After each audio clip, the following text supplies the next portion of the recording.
All right, I had this question from DX. So DX, this one's for you. One of the questions that I had in the ASVAB was about simplifying square roots, especially when there's bigger numbers and there's a lot of things going on. So I'm just gonna take it down a little bit less crazy as the question was and kind of hopefully help people understand how you can do this a little simpler without a calculator to kind of ease your anxiety with the question like this. So you can see that I have a square root that we're asked to simplify and just make it a little bit easier to work with.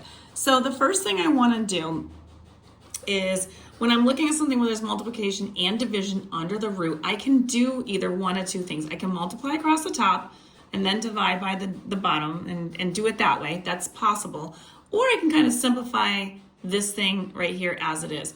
Now, 72 and 8 can simplify. 8 can go into 8 one time.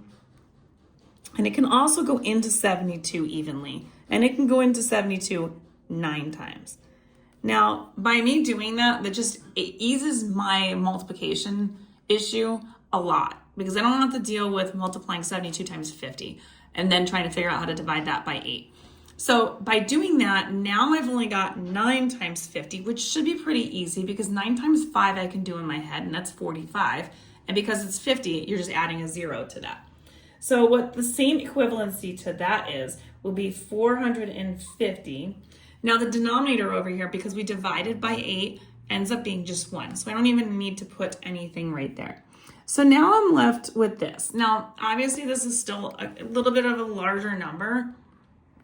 So I still need to try to extract this with whatever I can.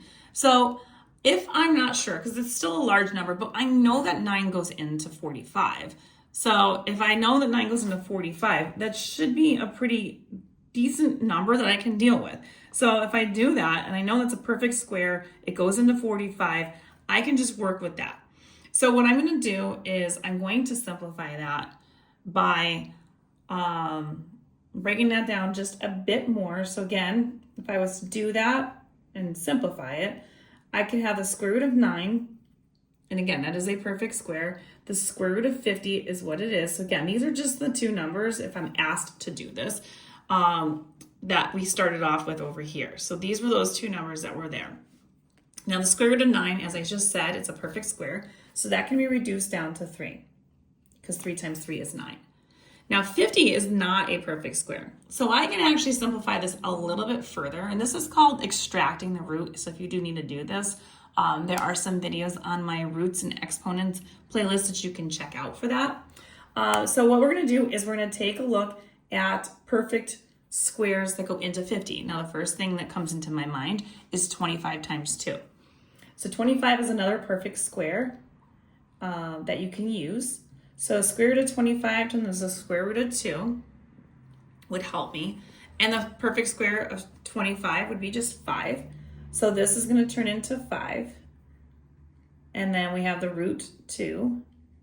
Over here, we still have that 3, so we still have to have that hanging out. So we're going to put a dot here for multiplication.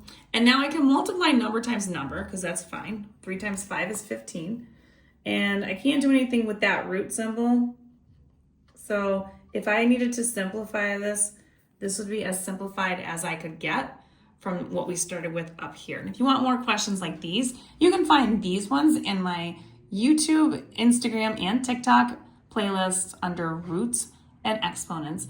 And if you want more questions like these, don't forget to follow me for more. And don't forget to like, share, and let everybody know where these are.